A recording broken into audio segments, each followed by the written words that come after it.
always have a lot of fun when I talk about the top new Patreon games. Over the past 3.5 years, many of the top new Patreon games have grown to amazing commercial success, including the 2022 Game of the Year, Fresh Women.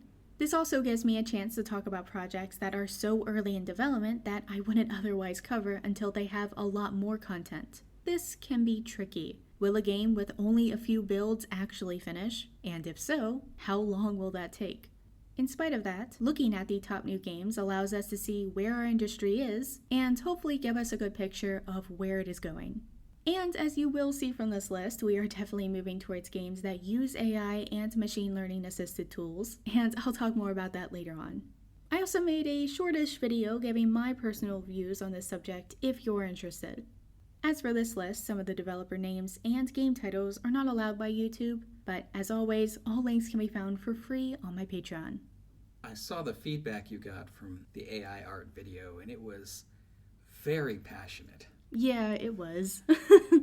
I tried my best to be nice in the comments, and, They seem to mostly be fighting with each other. That's true, yes. I think with any technological revolution, there are people on both sides of it who are very passionate about how they feel the world is and how they feel the world should be. And this is normal, and the fact that we're not, murdering each other yet puts us way ahead of previous technological revolutions. So yeah, because they're all behind a screen.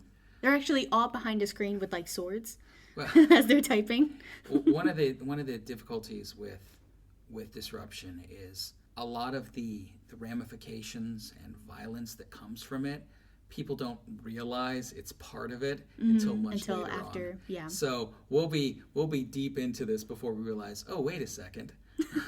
We're all murdering each other because of this. Yeah. And it'll be future generations that figure that out, and hopefully yeah, at least we won't be alive for that. That's never a good thing to say. So. Well, I know. I know you have this whole fatalistic zoomer, because you've had 1,300 once-in-a-lifetime events. Yeah, that word means nothing to me now. That guy, no, it causes you guys PTSD when someone's like, "Oh, this is once in a lifetime." You're like, "Ah." It's like I've had 13 of those already. They're not once in a lifetime anymore. It is interesting because I've looked at some of your previous lists and videos of this, and a lot of these games just never materialize. They start strong. And some of them will get thousands of patrons, and then we just don't hear anything ever again. Yeah. So I know you like to avoid that because you worry that if you show a game and you get people excited and it's only got 2 builds, and then something happens, and then or nothing happens. Or nothing happens. Yeah. Well, that's what I meant. Something happens that makes nothing happens. That's why we have 0. Okay, whatever. You know what I meant. Anyways. Let's start with the games. Okay. At number 10, we have Moon Loom Studio with a title of a game that I can't really say because of YouTube.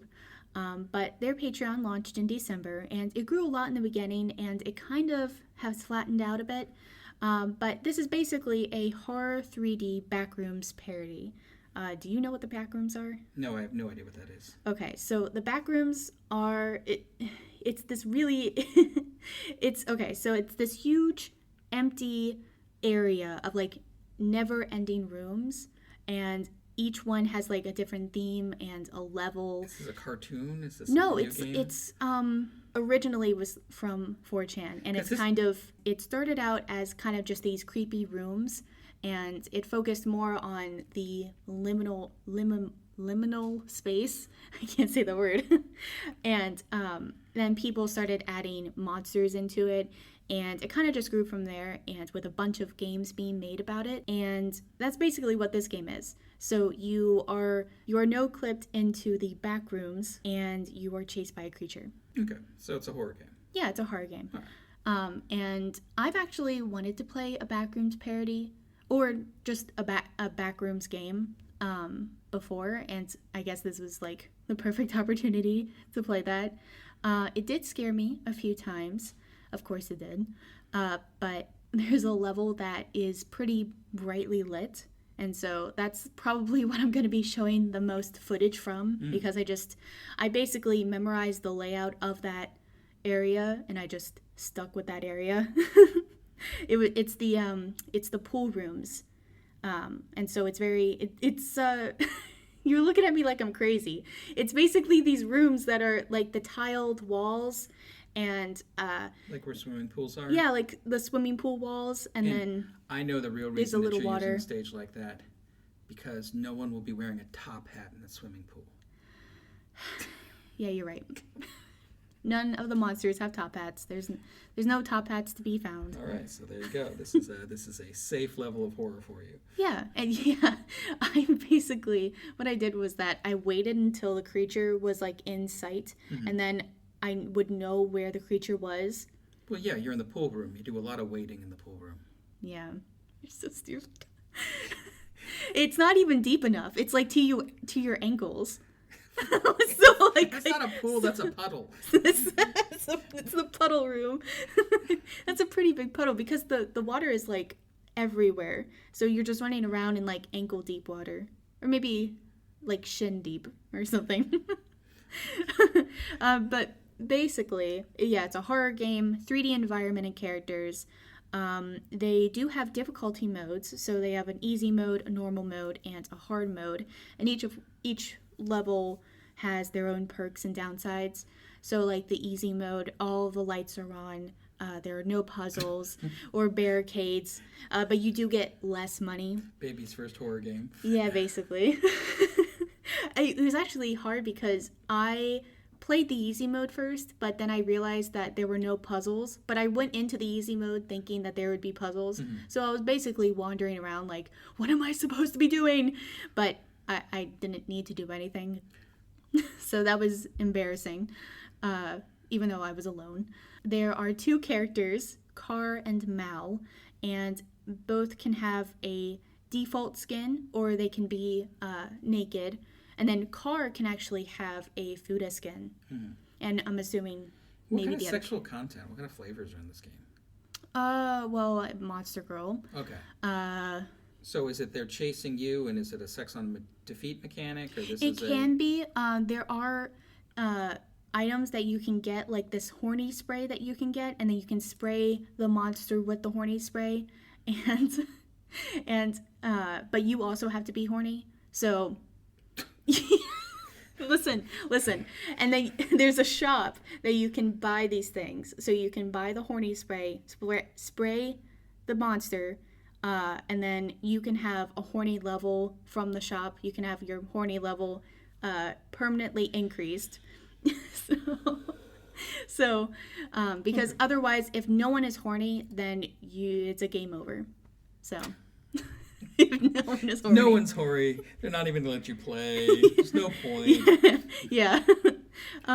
But there was a tutorial that explains everything. So that's very nice. Yeah, I definitely see you learned a lot from the tutorial. Thanks. All right. What do you got at number 9?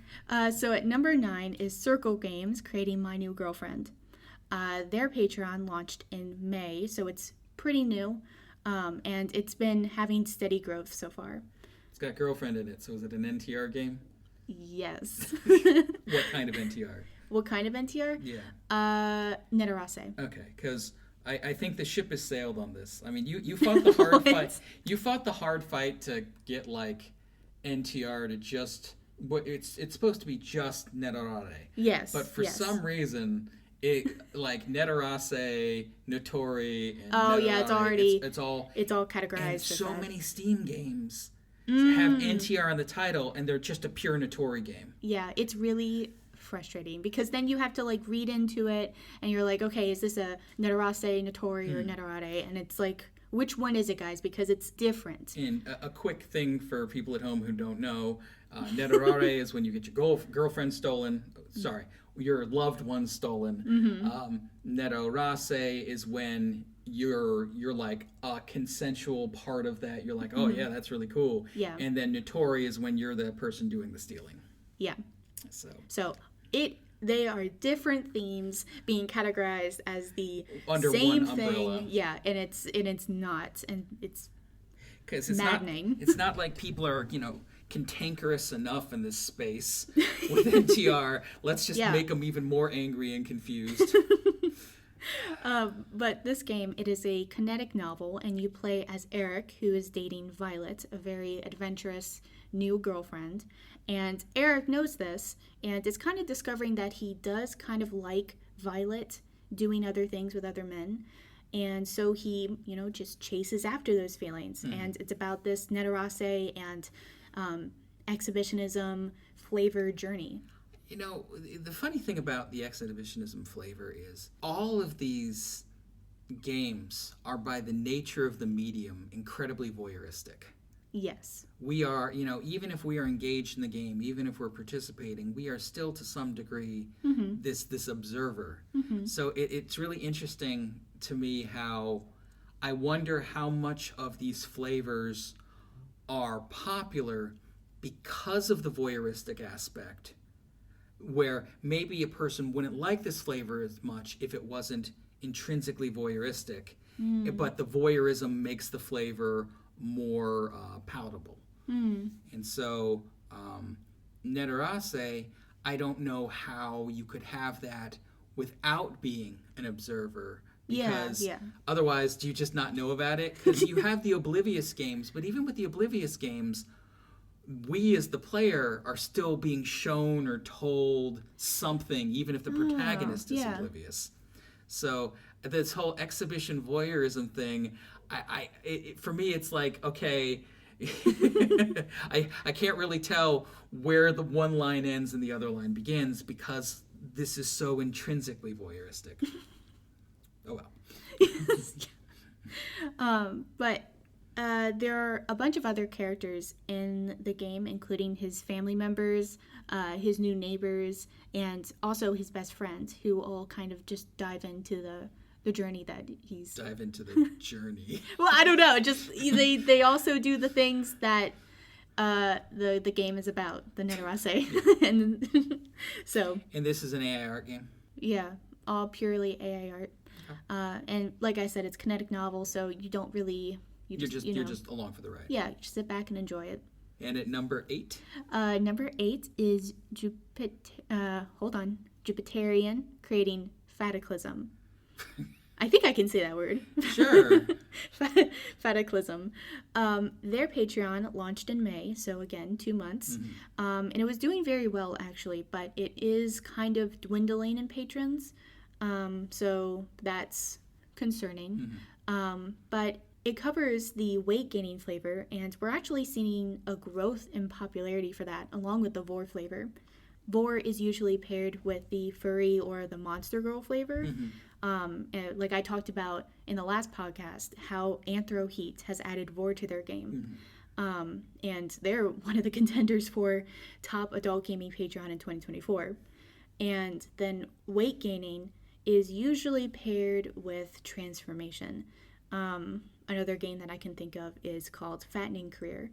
And I talked about that in my Fantastical Bodies podcast, and where I talked about like the Venus figurines and how the attraction to different idealized body shapes and transformation absolutely falls under that umbrella. I wonder, because, the increase in popularity of this, and this is one of the flavors that was actually... Patreon has made a distinction between games that cover this flavor and real-life activity. And with Patreon, normally they make no distinction between real life and the games. So fictional content in their book is normally just like real life. But this is one of the cases where they absolutely ban this content with any real life, but they allow it with the games. At least for now, they allow it with the games. Yeah, at least for now. And what I find interesting is historically, when we did the body type podcast, we looked at sometimes bigger is considered more attractive, sometimes slimmer is more attractive. Yeah, it all depends on the person. The society. The society shapes that it. too, yeah. Like, and a lot of times, and especially in pre-industrial societies, the being fat, at least for their time. Yeah, the Venus figurines. Yeah. You're talking. Fat now is very different than, fat before. Like, you look at Charlie and the original Charlie and the Chocolate Factory, who they got for Augustus Gloop. Yeah. That was like the fattest kid they could find, and now that kid looks like the average kid now. It's like so sad. Yeah. It's so I wonder, as we are becoming larger as a people, is the pendulum swing in that direction where more and more people, because we talk about thick and we talk about junk in the trunk and we talk about all of these other qualities that are more associated with being larger. And it's just interesting to see that there are flavors now emerging reflecting that. And we're definitely seeing more media showing larger men, larger women. You're like, oh, he's got a dad bod. Okay, well, that's a nice way of saying you're not quite as in shape as these other people. And that's not necessarily a good or a bad thing. It's just a different thing. So this isn't just we're getting more heavier women as opposed to smaller women. We're also getting... Yeah, I just think it's interesting because, I mean, if you think about the Venus figurines and how... Well, I guess they were all different from where they were found. Yeah. But some of them were very large. But then if you think about the time period that they were probably made in, those people were not large. It was still like an idealized thing, but with any idealized thing, I mean, if you could secure enough food to be fat, you were incredible. I mean, I don't even know how you would, because we see the Venus figurines from like pre-settled humans. So we're traveling around in these hunter-gatherer packs, and I don't know how you could possibly get fat in a hunter-gatherer society, because there is so much movement, such a limited selection of calories. But if we're seeing like that kind of difference in body types, wouldn't we see now, if we're a society that's intrinsically bigger, like wouldn't we see more things that are catered towards skinnier people? I think that without getting into the sociological stuff, because that's a whole I know. Then you're gonna get like canceled and banned. I know. So I think that we have a lot more leisure, so that collectively we have a lot more leisure. There are a lot of people who work way too many hours and have a terrible life because of that, but we have more leisure to think about these things. And as you have more leisure to think about things, you're going to have more art, and you're going to have more creativity, and you're going to have more fiction, you're going to have more exploration. So I think that we don't, when you have less options, we were talking about this with TV. It used to be there were 3 TV channels. So what you watched was very limited, but everybody was watching the same show. So that gave you a shared sense of community where you could talk about it with each other. How often, we're watching the Olympics now, and people just don't really watch the Olympics anymore. But your mom was like, oh yeah, let's watch the Olympics. I'm like, you don't like sports? I'm like, okay, fine. So we're watching the Olympics. Well, we only like the swimming and the gymnastics. But it's still, it's the one sporting event, the Winter Olympics and the Summer Olympics, I guess. And, but even then, that's not really a shared experience like they used to be. Well, look at now. If you look at, there's so many different shows to watch. There's so many different movies to watch. There's so many different books to read that you're not going to have this collective, shared, universal, cultural touch point. So instead, we have all of these kind of microcultures, which is great from a flavor exploration. You can find what you really like. It's tougher from a seeing where everybody is, though.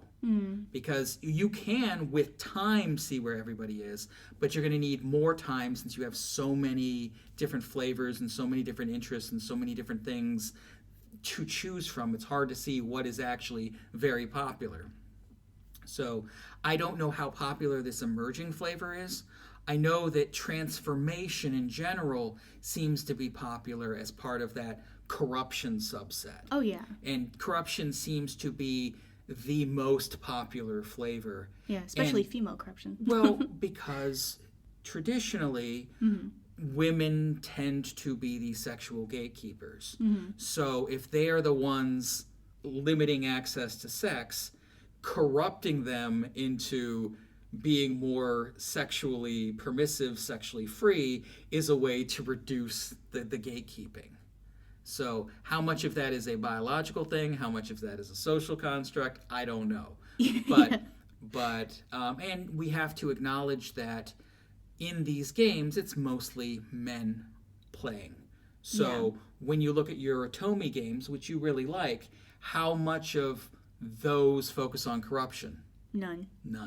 And mostly women are playing Otome games. So the question becomes, Yeah, if it does have corruption, it's like very consensual kind of corruption.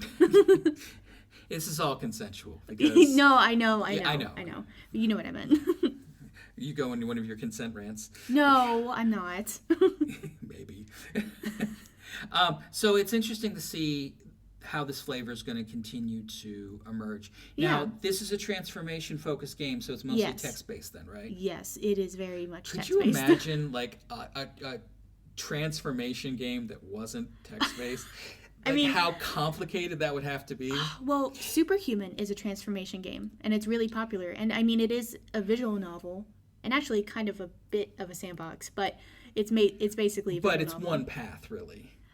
Ooh, okay, I could see that. But see, well, the problem is the more choices you're going to give a player in transformation, the less likely you're going to have less they're art going to be transformed. Now, with AI art, this can be something, especially if we get to the point where the AI can generate the art immediately, and the transformation, then this might be one of the first times that we can see a true varied transformation game with visual representation, because every flavor that you add for transformation ability, every aspect, every nuance, that's going to need some type of render, and no human or no group of humans could possibly do all of the things right now.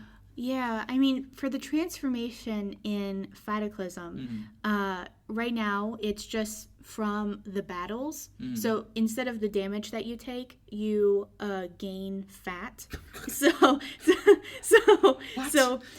Okay, so somebody hits you and you get They throwing pies? bit. What's happening? Yeah, a little bit. I mean, so you just get a bit fatter and a bit fatter until you're too fat to fight. So it's like the end of Cowboy Bebop, and they're like, "Are you going to carry all that weight?" Oh. What, too soon? No, it's an old anime. I know, you're like So whatever. But as soon as the battle ends, sometimes you go back to normal, but other times you do have to get through the dungeon, and then you can or you all, like, your whole team becomes too fat to fight, and so it's just rolling down the corridors. So you just roll out of the dungeon. So and then you get out of the dungeon, and then you're healed, and you're all like back to your original forms. Okay. And then you just do it all over again. But the art that it uses is AI art? Yeah, it's all AI art. The backgrounds, the characters, and it's text-based, but it does have turn-based combat. But yeah, the story is, I'm going to be honest, it's a bit ambiguous, and it was very long-winded, which makes sense. It's a text-based game. You're like, I was skipping all the exposition. Well, I wanted to get to the eating. Well, yeah, a bit. I just wanted to get through, like, it was very convoluted about what the story was actually about. So, I mean, I'll leave it up to people to determine what it is. Okay. And you mentioned that there was a lot of, like, food-related noises or eating-related noises. Oh, yeah. So when you are in battle, there are, like, some burps and, like, stomach growls and, like, this, I guess, glugging noise. I don't know. Like, when you're drinking something really fast, it sounds like that. Like you're glugging down something. Okay.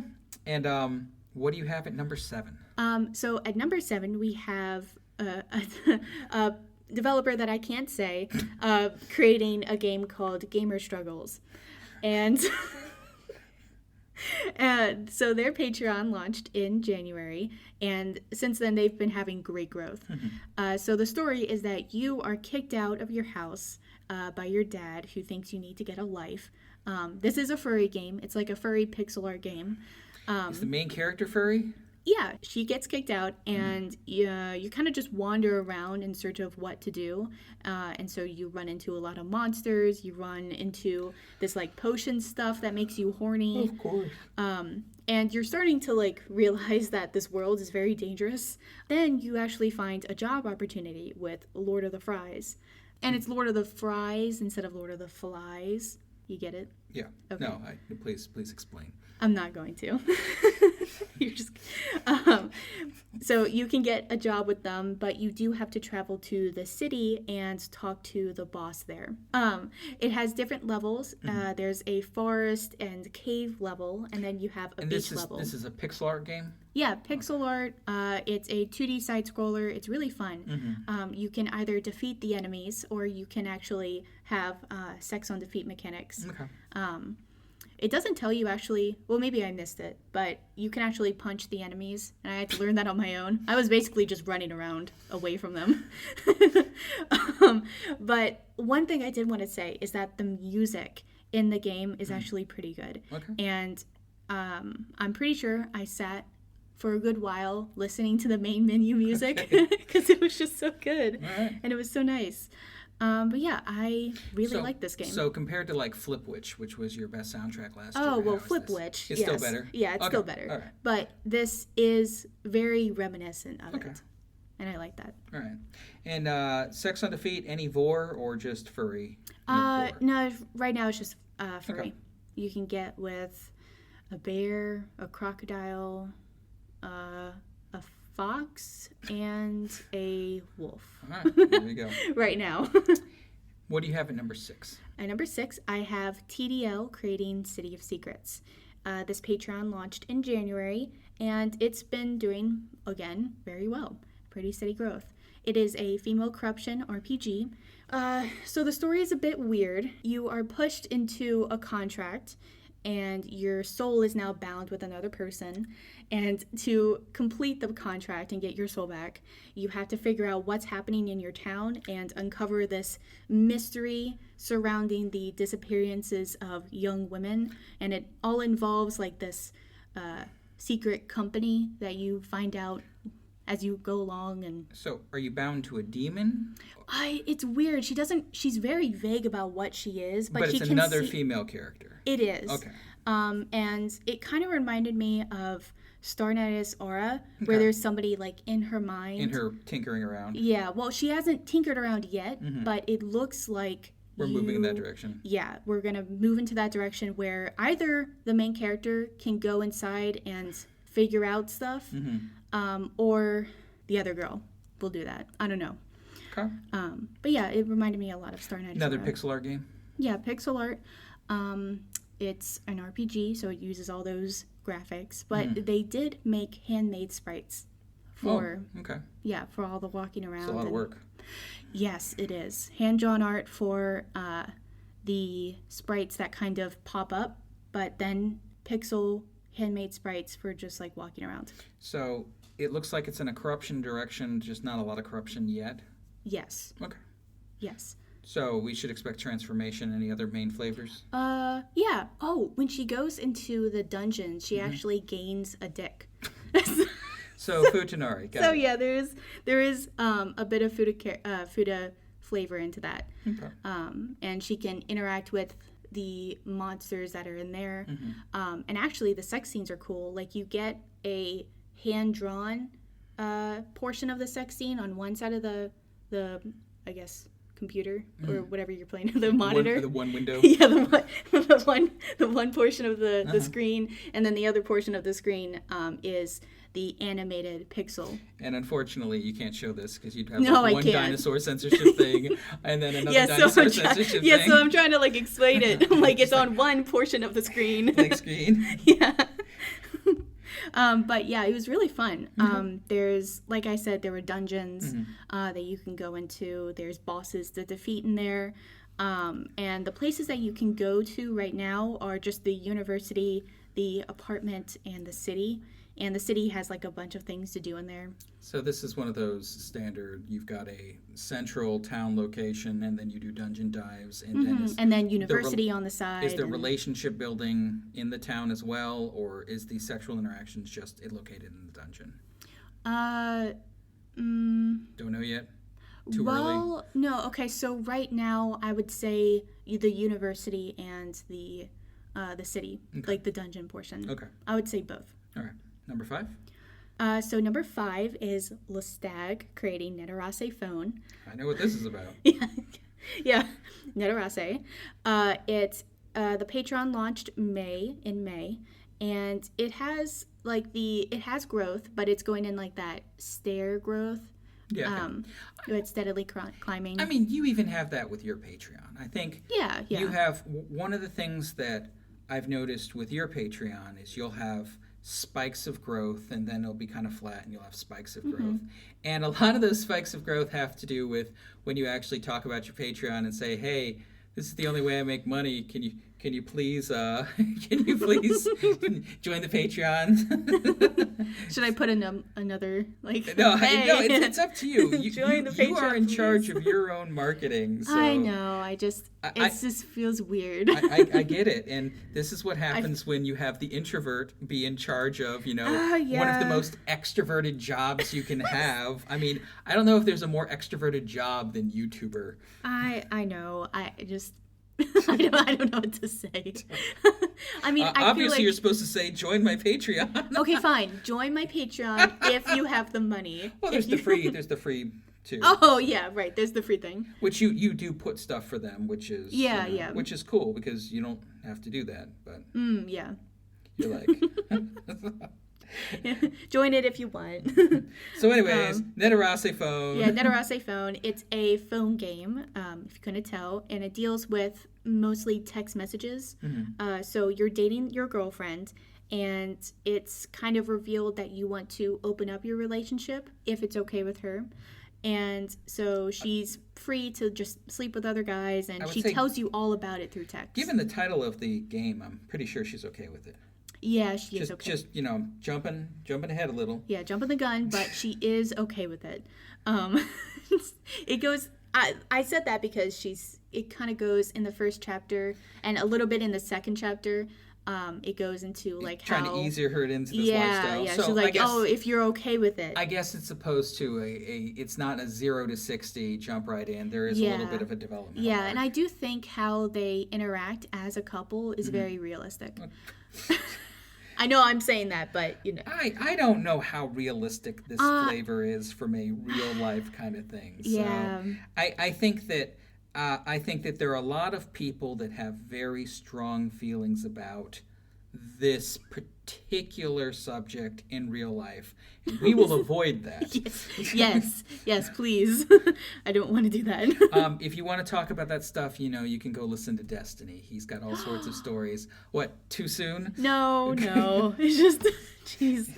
I don't know what to say. Hey, if you're going to say things like that about your relationships publicly, that stuff's going to follow you. So yeah, that's just, where we are. All right, so this seems like a standard. Is it AI art? It's AI art. Of course, it's AI art. But I guess you're probably going to get builds out. These kind of games generally go with a slow burn. Is that what we're seeing here? Yeah, it's a bit of a slow burn. But once it starts gaining speed and Laura, the girlfriend, gets more and more comfortable with her actions, then it goes really fast. One of the things I don't know is how do I don't know these flavors as much as you do. You explained it at the beginning. No, I explained it, but I don't know. I understand the definition of them. Oh. I don't understand. I don't play them. Oh, okay. So it's, with most of these games that are focused on relationships, the point of the game is to develop the relationship or win the girl or girls, because these are all harem games often. I'm not lying. Yeah, no, you're not lying. You're not lying. But there's an end point, and that's why when you generally see after you've obtained all the girls and that's it, the game's kind of over, because when you kind of keep in a holding pattern, it's like, what's the point? So with a with an NTR game, okay, well, the conclusion's going to be, with a Netterare game, you're going to have, I know, seriously, now I'm getting confused. With a Netterare game, once your girlfriend is completely stolen from you, okay, the game's over. Yeah. With a Notori game, once you've stolen all the girls, okay, the game's over. Yeah. What is the conclusion of a Netterare game from your experience? I guess from my experience with Netterare games, they usually, I guess the end point is usually the boyfriend joining in. That could be one of the outcomes. Like it would be the guy, your girlfriend or wife or whoever, and then you're all together. Is it like a throuple? Is it like a... Yeah. Interesting. Yeah, that could be one of the outcomes. Another outcome would be maybe you're not in the sexual actions per se, but you're like on the sidelines, but you're in the same room. So, okay, so let me ask this question. But it's different because it's a phone game, because then I'm like... Yeah, you're separated. How much of this is, at least to some degree for some people, maybe an exploration of their own bisexuality? Yeah, well, that could also be the case. But that's how they end up together yeah. As like the Because I'd throuple. Never even considered that, because I was just looking at from a win the girl, lose the girl kind of zero-sum analysis. Yeah. You're winning a guy. Yeah, you're winning your girlfriend and wife, and then another person. But yeah, I mean, that could be an ending too. And so, do Netterare games sometimes have a Netterare ending? Where the girl ends up saying, nah, you don't do it for me anymore, I'm going to go off into the sunset with these. Yes. Because it really just seems like there's tension that builds, and I don't know how you release that tension in a way that the relationship would last. Well, it sometimes it depends on your actions throughout the entire game. If you're more of like, oh, let me be more proactive in this relationship that you're building with this other guy, then it's most likely going to end up with the throuple kind of situation. But then if you're kind of like letting the girlfriend kind of explore all of this on her own, and then it really depends on what the girlfriend or the wife thinks. You know, if she's like, oh, I'm getting this much better with this other guy, so I'm just going to leave my boyfriend. All right. So it really depends on your actions. There is the a game. Tension release issue in this because, okay. I was just curious. Yeah, and I mean, for the phone game, I've never played. This is actually one of the first phone games that I've played relating to the Netterare flavor. I know that the phone games are one of the trends that have emerged in the past couple of years. Yeah. And most of them use real porn, which you don't cover. No, but also I think a lot of them are moving towards AI art.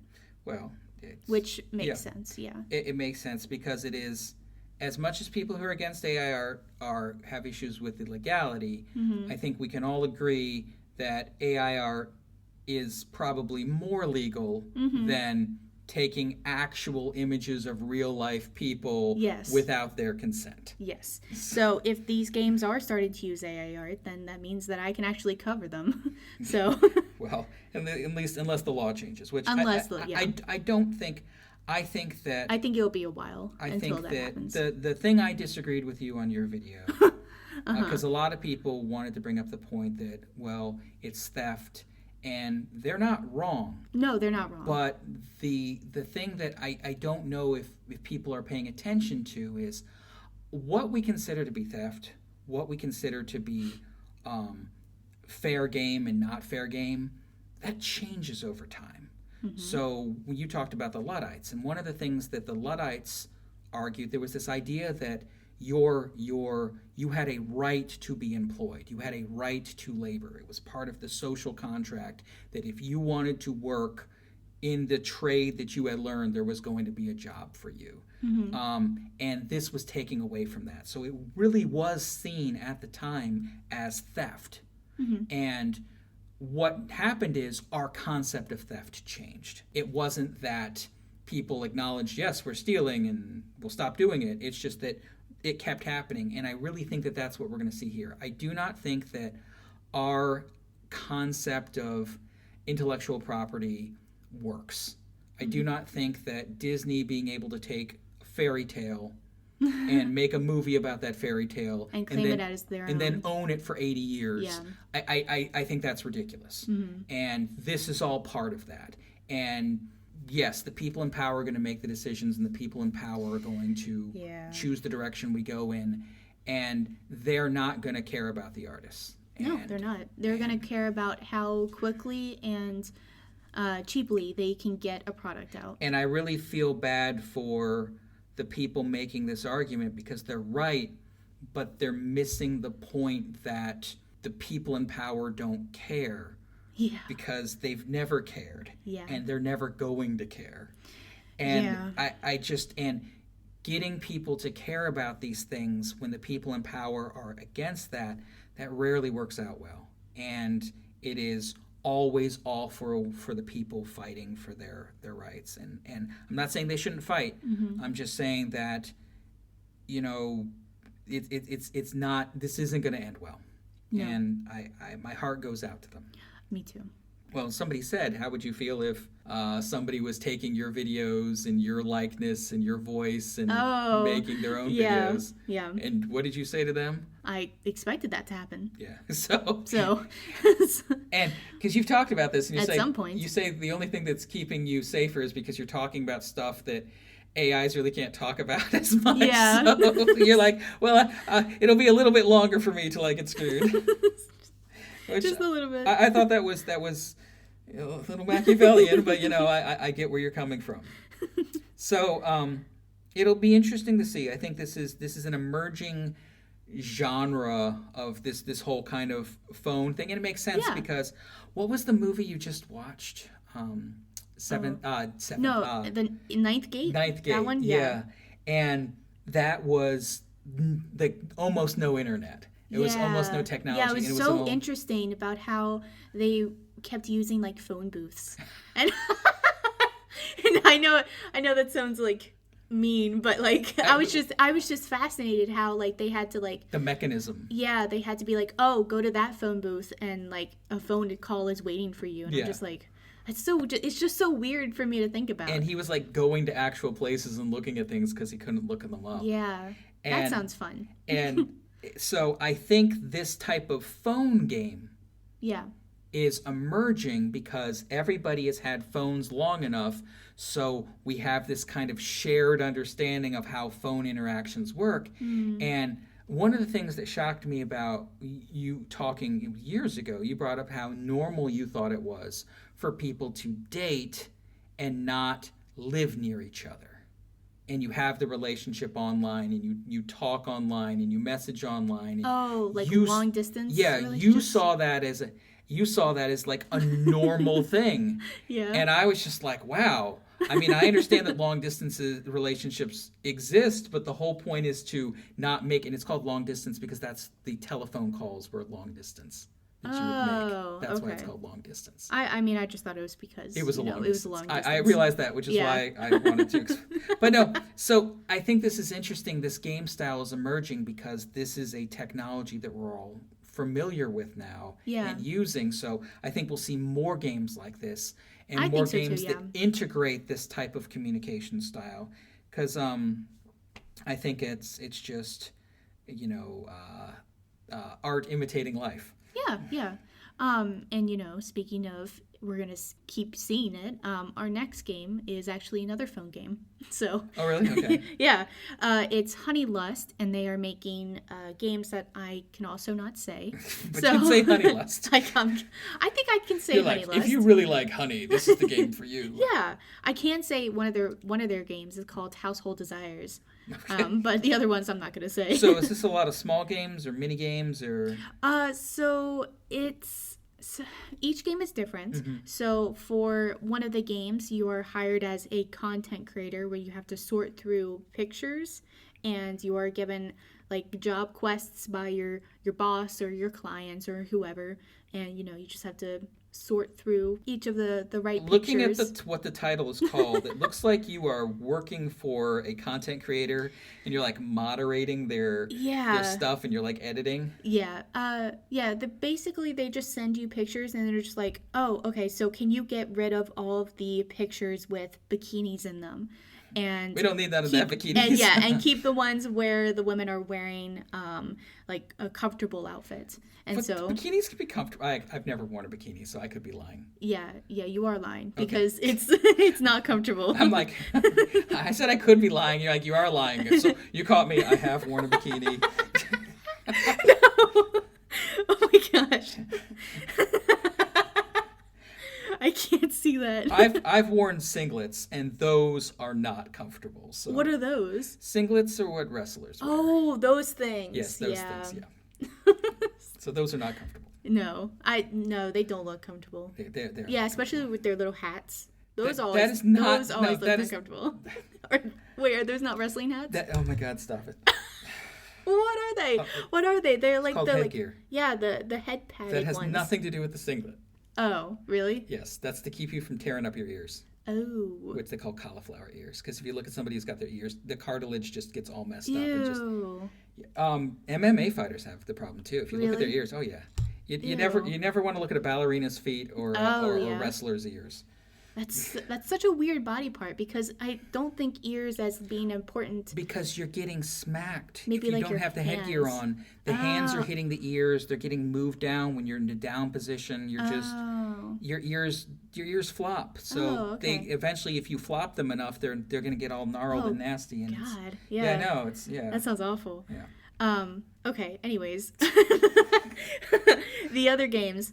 So they have another game where you are a photographer who takes photos of models and then you have interactions with them, the models. And so for that mini game, you have to like take pictures at the right time. So you have to take pictures of like a certain action, and then the ones that are not the certain action, you have to put into a folder. Yeah. It's like the other one. Yeah. And then their other game, Household Desires, brand new, just came out a few days ago. I mean, right now it's just you and your family, and like that's it, and you're just doing stuff. So this is a lot of stuff. So is this AI art? Yes, it is. It's all AI art. It's more on I would say it's more on the cartoony side in some of them. If you want the more anime style, I would stick to a certain one, and I'll show it in the video. And honestly, I don't know how much I can show of these games. And then the really cartoony one is Household Desires. Okay. And that's the new one? Yeah, and that's the new one. Is it trying to be like a Summertime Saga or the AI art Summertime Saga? Well, I mean, Maybe. It wishes. Yeah, it wishes, honestly. But, yeah, very just simplistic, cartoony. It kind of reminded me of, like, Disney cartoons. Okay. Like the old ones from, like, the 90s, early 2000s. Those are the old ones? I guess. I said early 2000s, man. So, that's including me. Okay. Oh, yeah, barely. Barely. Oh, my God. What do you got next? So, our next one is Denium creating World Tamer. Their Patreon launched in January, and again, it's been steadily growing. I mean, most of these have been steadily growing, except Fataclism, because they're all new, and so, yeah. So World Tamer, it has this whole intro stuff. So, and it's actually a pretty interesting story. You're like, it's got this long story. It's got this long story. Monster Girl game? Yeah, Monster Girl. Yeah. Monster Girl, visual novel sandbox. With Koikatsu models? Koikatsu models, yes. So it starts with you being a test subject for your parents who are these like big important scientists. So Attack on Titan. I don't know, maybe. Oh, were their parents? I think his dad was. Oh, okay. Well, his dad was like the person who came from the... Spoilers. Okay, fine. Spoilers. His dad came from like that big world and like... and the big world. I don't know what to call it. They were on a fucking island. And then he came from like the continent. Yeah, the continent. And he came over and he was a doctor. So I guess a scientist, but like these are like scientists, not like a little doctor that he was. He was just rubbing people with flowers. Like, I don't think he was doing anything. Anyways, so your big important scientist parents are trying to make you understand taming. And taming is basically how you get your harem. So you tame your monster. Who does girl. this to their children? These big important scientists. I don't know. Bad parents. Bad parents. All right, son. We've experimented on you all your life so you can go build a harem of monster girls. Yeah. So you can tame the monster girls, and then they form a bond with you, and then they can also get stronger by having sex with you. I'm so proud of you, son. I don't actually know if they're alive or not. We've given our lives to help you have the ultimate monster girl harem. Yeah, basically. We could have cured famine. We could have brought about world peace because we're big scientist guys. Well, but no, our focus was we need to get our son laid with as many monster girls as we possibly can. Who knows? Maybe taming them will bring world peace.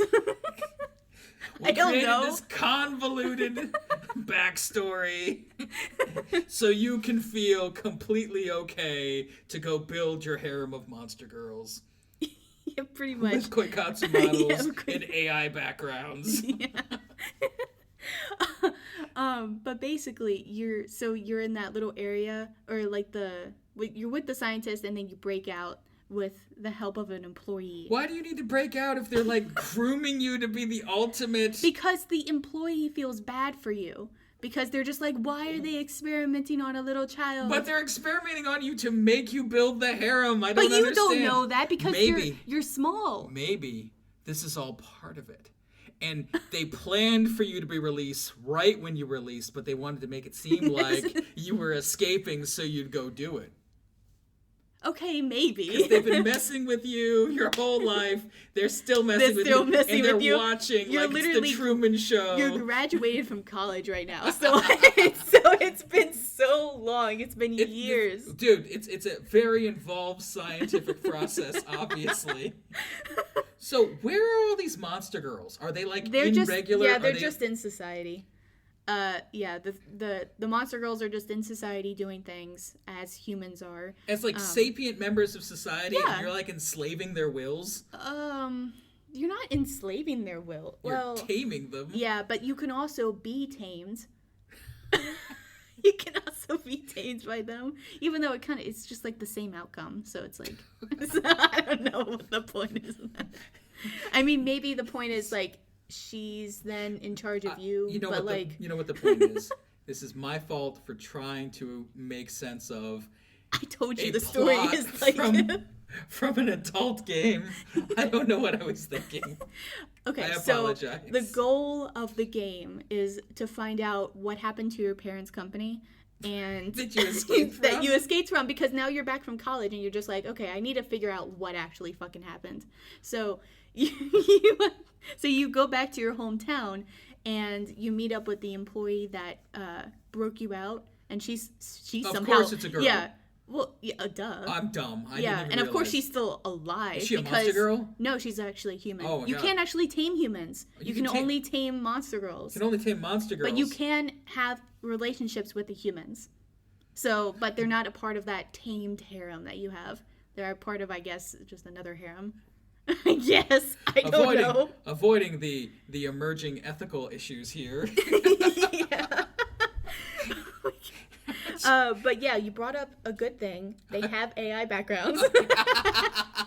I think I should mention that. It's a good point. We're not sure if it's a good thing. Yeah, that's what I meant. Annie said it was a good thing. No! You have betrayed us, Annie! Oh my god, yeah. I needed to have like it in bolded letters, like for the entire video. I don't think this is good. You made that clear. I made it clear, but I should have made it more clear. Because you're I should have screamed into the mic. You're talking about like the ramifications of disruption being what is it? Like, slavery, genocide, Yeah, opportunistic mass, slavery. Yeah, mass unemployment. What was the Wait, no, war. It was war. War. Genocide, mass unemployment, opportunistic slavery. I don't think those are good things. No, they're not. They're not. So, but people are like, dude, those things. But people are losing their jobs. You said yeah, mass and I'm like, unemployment. they are. Mass unemployment. And people are like, but they're stealing. And it's like, oh my God. it was just interesting because I think, you know what I think it was? I think it was one of those people were replying to the title and not actually watching the video. Yeah, that happens. Oh, well. All right. Yeah, so, Taming the anyways, Monster Girls. Yeah, Taming Monster Girls. You have stats. You have like strength and intelligence right now that you can increase. Yes, because it definitely sounds like this game is low on intelligence. I didn't say that. You did. The love interests actually do have stats. And you can tell how much they love you and how you can increase that. You can also find where they are on the map, which is very helpful. Like if she's in the kitchen, if she's in the bathroom, wherever, you know where they are. And there actually is a pregnant stat that is currently locked, but it's early in development. Yeah, you never. So, get, but never it's going to be a future flavor. Oh, I'm so, sure it is because yeah. I think most of the harems have. Yeah, some especially type with of... Monster Girls. Especially with... Shut up. No, I didn't know that. Oh. I don't play Monster Girl I thought you were games. making fun of me. No, yes. I really don't know. You're the one who plays these games. I'm just sitting here, okay? I'm just sitting here. It's like, every once in a while, it's like, oh, I played that. I know that. Anyways, yeah, I don't know anything. And so when you guys come and say, I don't know anything, you are right. I don't know anything. I'm just here to make her look good. And the worse I look, the better she looks. Yeah. So you're like, yeah. Yeah. Look at me. Well, I said yeah first. But yeah, Monster Girls and harem usually has pregnant stuff. I have no idea. Yeah. So, I mean, it made sense that the pregnancy stat was there. And so when two monsters breed, or is it a human monster? No, it has to be different. So for taming, it does have to be different species. Okay. So that's why you can only tame the Monster Girls and not the humans. Right. I don't know about two Monster Girls going together. I'm sure that's going to be in the future at some point. So something. I don't know. We'll see. We'll see how that evolves.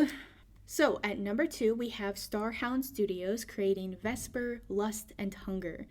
This Patreon launched on April 8th, and it has grown a ton. It is kind of staying flattened, but it is still actively growing. It's just slower than it was. If before we left for Greece, this was going to be your number 1 game, but then something but then something's gonna... Yeah, something came up and literally just took everything away. Well, not took everything away, it just exploded. Yeah. So Vesper is a female corruption game, and the story is actually really cool. So it's about you being turned into a vampire and having to deal with the lust and the hunger that comes with it. So the story, or the prologue. That's why it's called Lust and Hunger? Yeah, it is. Yeah. Are vampires horny? Yeah. Vampires, yes. They're horny for blood. No, I'm kidding. I don't know. Well, I understand there's the whole Stoker vampire and the sexuality aspect and all of that, which you got so much. I remember when you made that video and you got so much pushback on that one, and it's like, dude was literally in love with Whitman, and it's like we have the love letters. It's what are we even talking about, guys?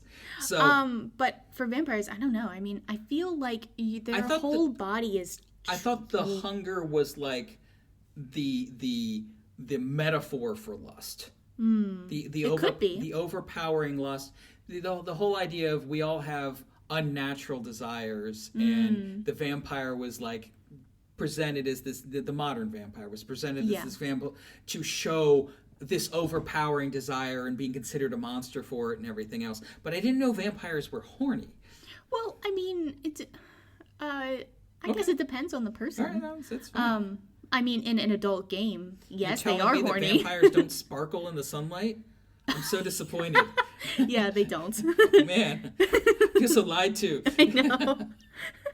Okay, I want to get through this prologue because it was actually really interesting. Okay. So you You play as a girl and who has recently moved to a place called Grimshire to be a journalist.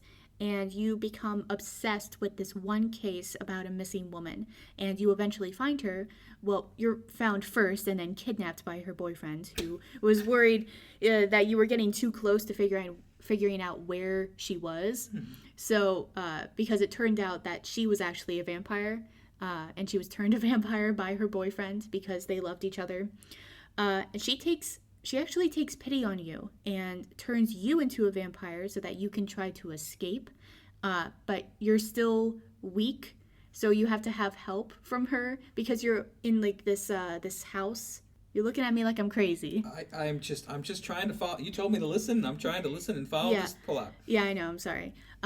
They take you to like this abandoned house and they keep you there to like feed on you because they're vampires. Like I said, she's still weak, so she has to actually help you escape, and she throws you and her out a window, but it's during the day, so she actually disintegrates from the sun, and But you're okay? Yeah, but you're okay because you're a new vampire. I need like an index for this game. I No, you know what's don't. going on. I'm just bad at explaining. I don't even know what's happening. I'll right show now. the prologue in the video. You're weak as a new vampire. Yeah, you're weak because you're strong enough to survive the sun. Because we don't know how many days. The days. older vampire is okay. Well, yes. Who disintegrates immediately after defenestrating both of you. Yeah. Do you smoke a little bit at least? Does it burn? I think you do smoke a bit. Okay. Not as much as her though. So it's basically like you in the sun. Yeah. I burst into flames every time I walk outside. Yeah, because I'm a redhead. We're all just vampires. Well, in South Park. Yeah.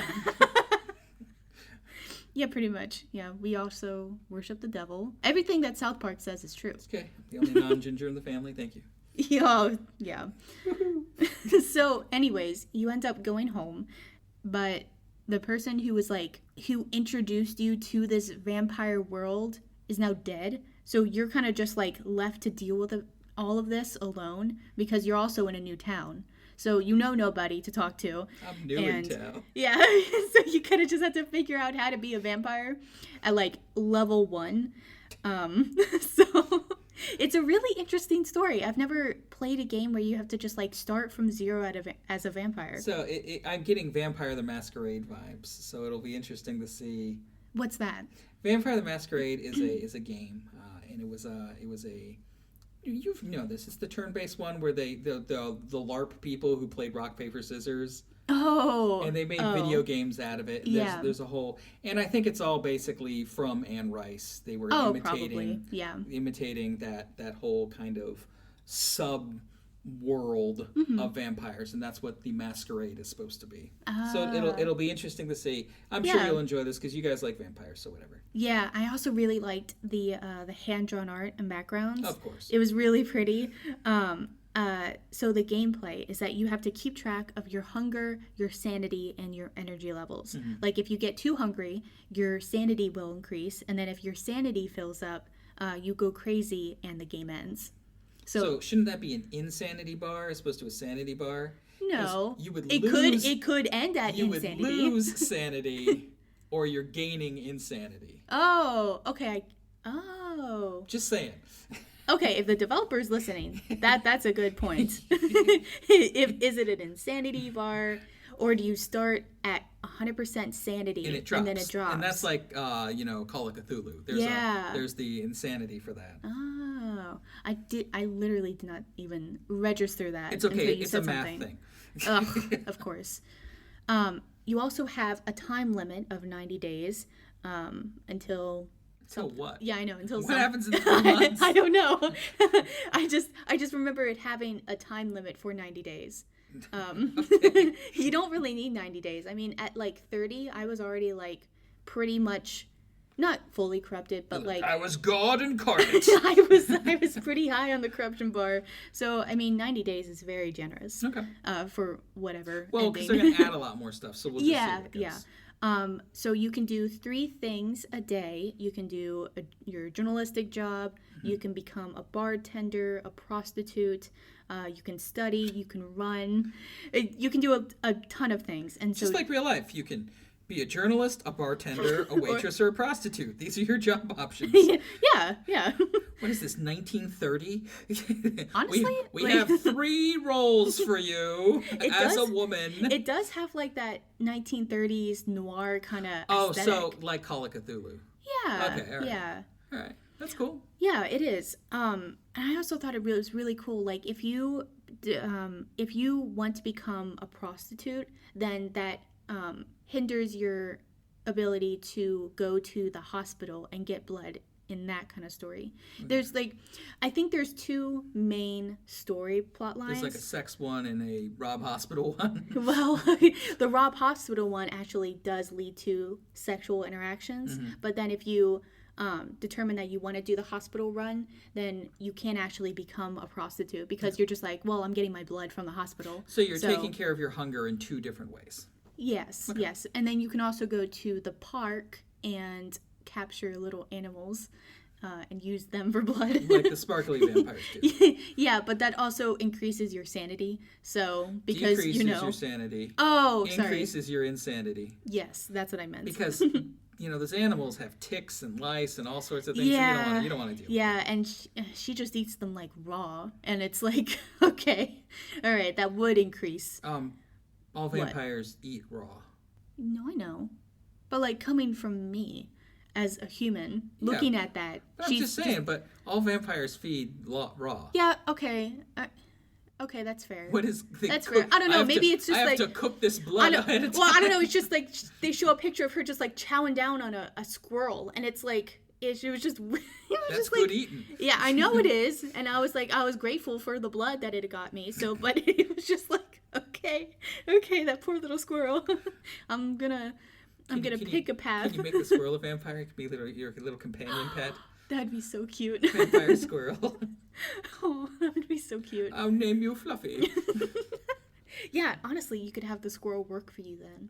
And, be like, the squirrel could, get you blood. Yeah, and the squirrel can be in the sun because you can't. I don't know. Would the squirrel be able to go? So stupid. I don't know. All right, what is our number 1 game? I don't know. Yeah, our number 1. Yeah, I don't even know if you would count this as, an entirely new game. But so Patreon does so. Yeah, I know. So our final one is Opaiman Forbidden Fantasy, creating Forbidden Fantasy. So I was going to talk about this on the last podcast, but I was like, oh, they created a new Patreon, so I'm not going to talk about Forbidden Fantasy then, so I'm going to talk about it now. But yeah, they've created an entirely new Patreon for their other game, Forbidden Fantasy. And this just happened, at the end of June. Yeah. They got all that money to burn, so. Yeah, I know. Yeah. And I mean, it's not something new. I've seen developers do that. Yeah. And I mean, I can see the appeal behind it. This has definitely been the most successful Patreon or diversification. Oh, I understand yes. if you have different development teams and you're trying to keep your money legally separate. Yeah. This makes a lot of sense. Yeah, this makes sense. So, and it makes sense for the consumers because then if you don't like their first game and you can just support their second game and then get the benefits for just that project. Game. Yeah, so it makes sense. I don't know why they waited until now to do this. Because I mean they are on chapter 3 of 4. Maybe they're waiting till there was enough substance. Maybe they're waiting till there was enough popularity. Maybe. Who knows? I don't know. Maybe they're gonna do more things with Forbidden Fantasy, extra DLCs in the future. I don't know. Or it could be that they were waiting to see if this was successful, maybe it's successful enough that they're now looking at this as a separate franchise. One of the things we've seen with some of the developers. Who was the developer you interviewed? Shelter. Oh. You remember how he said Winterlook? Yeah, Winterlock or Winterlock? Winterlook? I don't remember. Shit. Yeah. You'll look it up. Yeah. He said Shelter was just supposed to be a side project. And yeah. Shelter became more popular than the actual main project, Fate of Earnia. Fate of Earnia, yes. And he seemed kind of annoyed about that. He did. I felt so bad. And I'm just happy you're getting money. Yeah, I know. But so he said that was never intended to be a long project. Yeah, it was just to be like a short And game. he said it went way longer than he meant it to be. And people were like, oh, we didn't like how quickly it ended. He was like, dude, this was supposed to be a one-off thing. Yeah. So you don't always know if something's going to be popular or not. And maybe before you put all the money and time into it, you test it out and see, okay, oh yeah, Forbidden Fantasy has all of these wish lists. It's way crazy popular. Okay, we're going to roll this out as a separate thing because we know this is going to last. Yeah. And sometimes, what do you call it? When Andre Adelphius did the True Love game, it got banned by Steam. Oh yeah. So you don't always know, and maybe before you commit all in, you want to test it out, and that just seems just test the waters. that just seems a reasonable, pragmatic approach. Especially in our space. Yeah, I totally understand that. So this fantasy game, it looks like it's. It's not really Monster Girls unless you count elves as Monster Girls. Yeah. I guess no. They all are Monster Girls. So the one girl, she's an elf. The other one, half demon, and then the demon queen is a demon. Okay. So they all three are. All right. I don't know where the line is for like Monster Girls. Like you've got like the Gary Gygax Tolkien I guess, fantasy creatures. Yeah, I guess they're more do on they count as Monster Girls or do they count as just, Well, I guess this is the furry argument, what counts as like how animalistic can you get with a furry, how humanistic, is that a word? Anthropomorphic means like a human. Yeah, okay, so how anthropomorphic you can get with a furry. It's the same thing with this. So I think they are Monster Girls, but on the more human side. They're basically humans with like little monster attributes. Like the elf, she has elf ears. Yeah. The demon girl, she has like little demon horns. Because pre-Tolkien, elves and things like that, elves look like gnomes.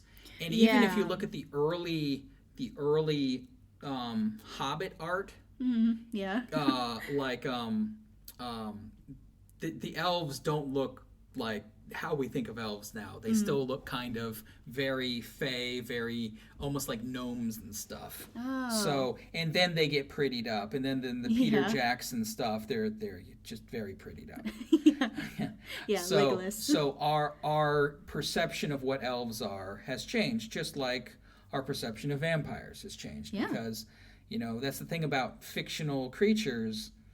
There's not, it's just whatever shared collective delusion that we want to have about what these things are, and that can change. So if you think of like the first like Dracula and how scary he looked, well, and then you always had creatures all over the world that fed on life essence or blood or. Well, I was gonna say like if you compared him to like the Castlevania anime series, like those are very different. Like Castlevania anime series is like pretty boy central. Didn't we try to watch that and then like we all bailed, and I think you were the only one who kept going with it? Maybe. Yeah, I think I didn't finish it. So and I think it's still going. Because that was back when we would because we watched Food Wars together as well. Oh gosh, yeah. We watched a lot of Food Wars. Yeah. Mainly for the cooking, but not for the taste testing. No, that was the part. Your mom would be like, "I don't care about the storyline. Let's get to the battles." And like the sampling. Well, yeah, watching them cook was like mesmerizing.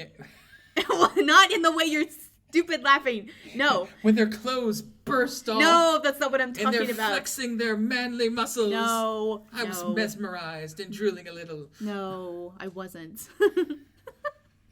I was more interested in what they were cooking and how they were doing it. I understand. Because they were definitely cooking. You gotta let them cook, Annie. Oh my God, shut up. Just shut up. All right. I'm just gonna stop you right there.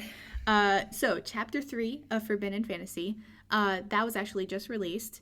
And so the game's release on Steam is actually much closer. It took about 3 to 4 months for Chapter 3.